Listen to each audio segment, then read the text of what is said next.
Welcome to the Dental School Guide podcast, your ultimate destination for all things dentistry. I'm Dr. Tanner Townsend, your guide through the complex world of dental education. Join us as we uncover the secrets of acing dental school admissions, navigating residency programs, and exploring career opportunities.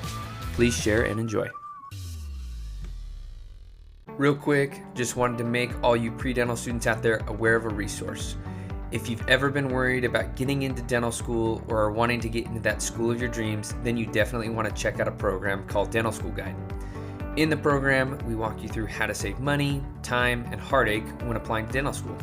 There's so much fluff out there when it comes to resources for getting into school, and we are streamlining all of that.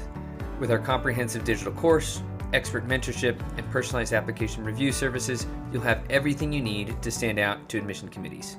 Take advantage of this amazing resource that will help you increase your chances of getting into dental school. You'll want to check out dentalschoolguide.com. Check it out.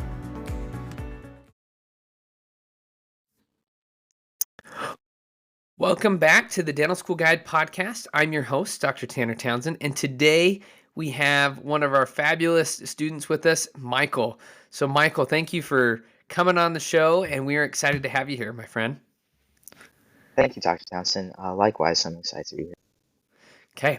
Well, Michael, we've had a number of students that we've worked with that we've interviewed recently, but every student's story is so unique, and it's fun to kind of hear the different students' backgrounds and then kind of what brought them into dentistry in the first place. So, Michael, from your side, what brought you into dentistry, and why did you want to pursue it in the first place? So originally, just a little bit of background about me. I originally pursued a degree in physiological psychology for my undergrad.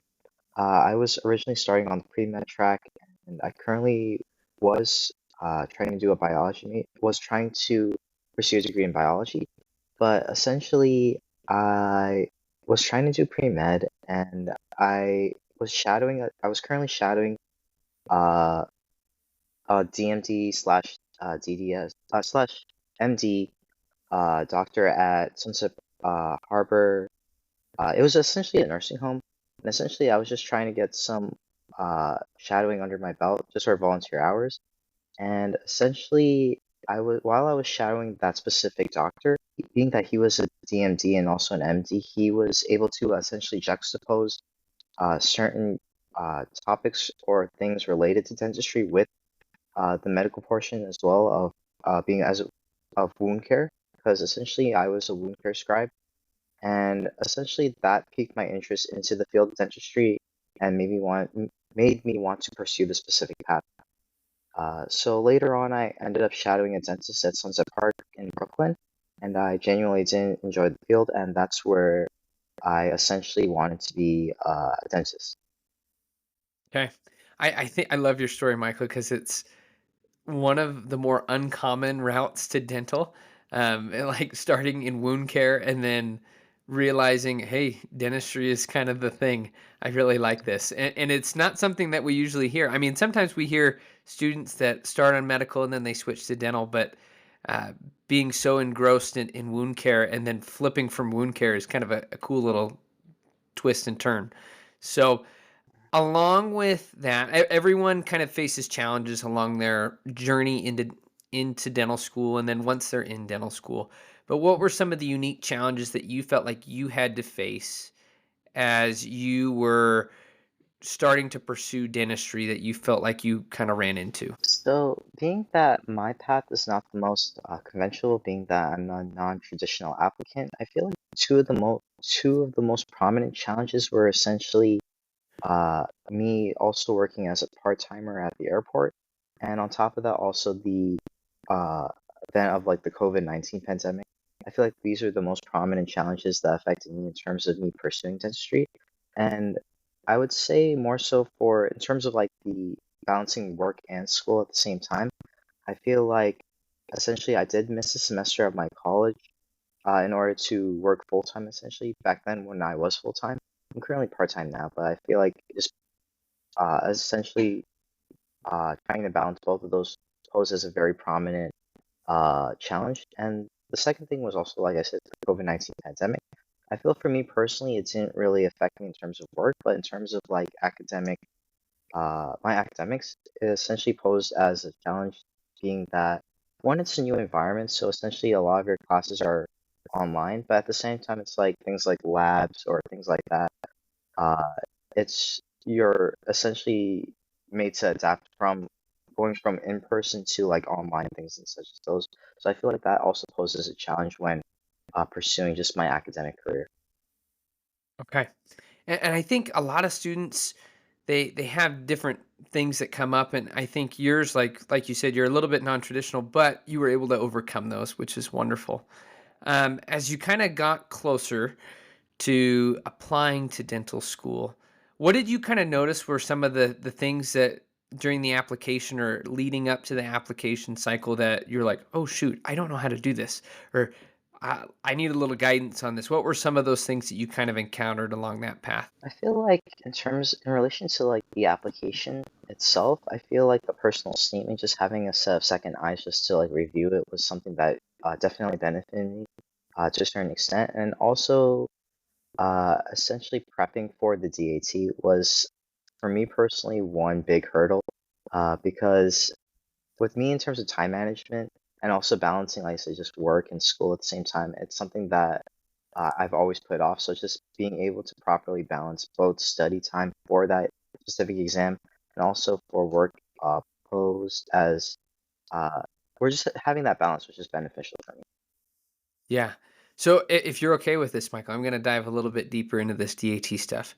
So I'm so very proud of the way that you approached your study as we went on through our mentorship with the DAT.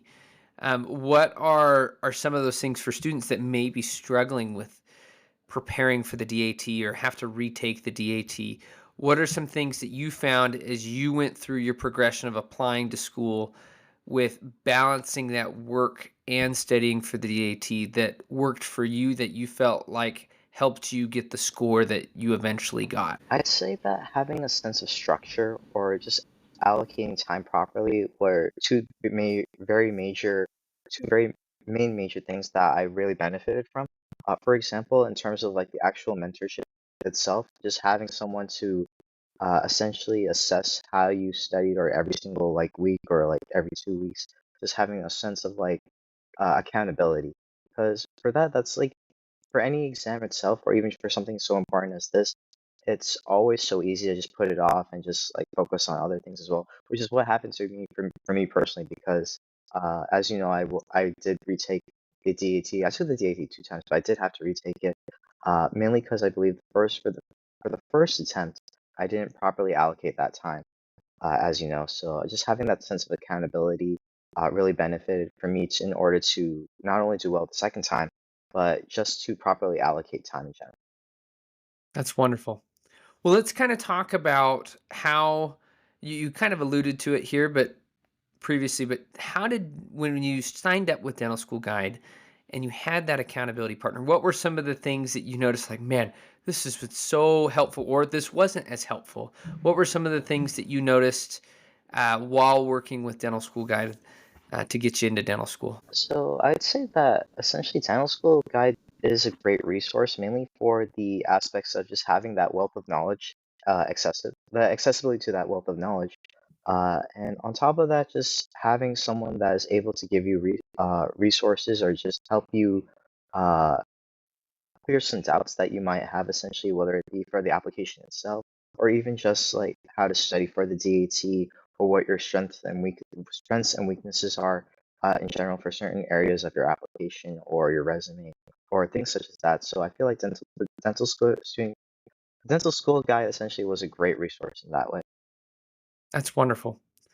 Well, tell us a little bit as we went through the application cycle a little bit more. We had some interviews and we heard some good news eventually, but tell us what was it like leading up to your interviews and what were some of the things that you felt like you really learned as you prepared for the interview, but also went and did your interview with your school. Uh, right. So essentially, when I did apply to the school that I'm going to be going in, which is Lincoln Memorial University. Essentially, I did apply around the deadline of the school itself. And about 2 days later, I did receive an email from the school that requested for an interview with me, which was they gave me the option of in person or via Zoom. So I went with the Zoom option, being that the school's located in Knoxville, Tennessee.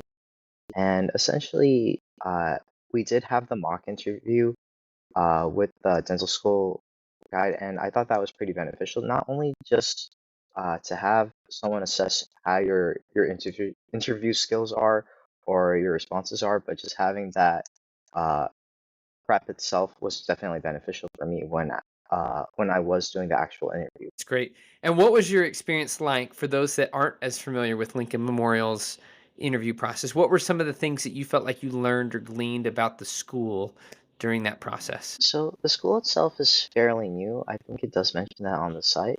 But as for the school itself, the interview, for my interview personally, it was with the associate dean and a professor that taught at the school. And essentially, a couple things that I did ask during the interview were based mainly on just volunteer and research opportunities, which they did mention a vast, extensive amount of opportunities, not only for D1 and D2 students, but also in terms of just in general for the entirety of the 4 years at the school itself. So there is a plethora of various research opportunities and things that they're currently doing as well. Uh, which of course I can't recall all of them, but those are one of the two most pivotal ones that I currently remember. Okay. Well, you obviously heard good news from Lincoln Memorial. Walk us through that day when you got accepted into dental school. What was that day like for you, and what were some of the feelings that you felt? So essentially, when I did receive the acceptance, it's funny because I actually missed the call. I was currently working a shift at the airport, and it was a busy day. It was a Thursday, and I missed the call. So I was sent on my break. I recalled them and I was like, "Hey, I received a call from this number," and they were basically like, "Yeah, this is just to congratulate you. We want to accept you into our program and everything." And for me personally, I was very elated from that. Obviously, I had to control my emotions because I'm at work essentially, so I do have to retain a professional manner. But I just went to the break room and I was just really happy, and they gave a lot of information regarding the school itself that day as well. But I was just very happy to receive the news. Love it. Well, Michael, do you have any final pieces of advice for future pre-dental students and future dental students that are looking to get into dental school someday? Something that you feel like was really beneficial to you in terms of knowledge that you gleaned, not necessarily with dental school guide, but just in general that you learned. Yes, I would say uh my biggest piece of advice for pre-dents or for those just interested in dentistry in general is to definitely do your research and on not only on the schools itself, but just in terms of like the various opportunities that the schools provide within those dental schools, and just never give up and just be ambitious and just never give up. I love it. Well, Michael, we are so grateful to have had you on the show. Thank you for joining us. We are so excited for you to go to Lincoln Memorial. You're going to do wonderful things, and it's fun to see the progress that we've had from the very beginning until now, and being able to hear that you're going to be a future dentist here in just 4 short years is truly remarkable. So congratulations. Thank you, Dr. Townsend, and thank you for having me as well. Okay. Well, that is it for today's episode of the Dental School Guide podcast, and we will catch you later. That's all for today's episode of the Dental School Guide podcast. We hope you've gained valuable insights and inspiration to fuel your journey into dentistry. Don't forget to subscribe to our podcast for more expert advice, inside tips, and engaging discussions. If you enjoyed today's episode, please leave us a review. It would mean the world to us. Until next time, keep smiling, keep striving, and remember, your dental dreams are closer than you think. Thanks for tuning in to the Dental School Guide podcast.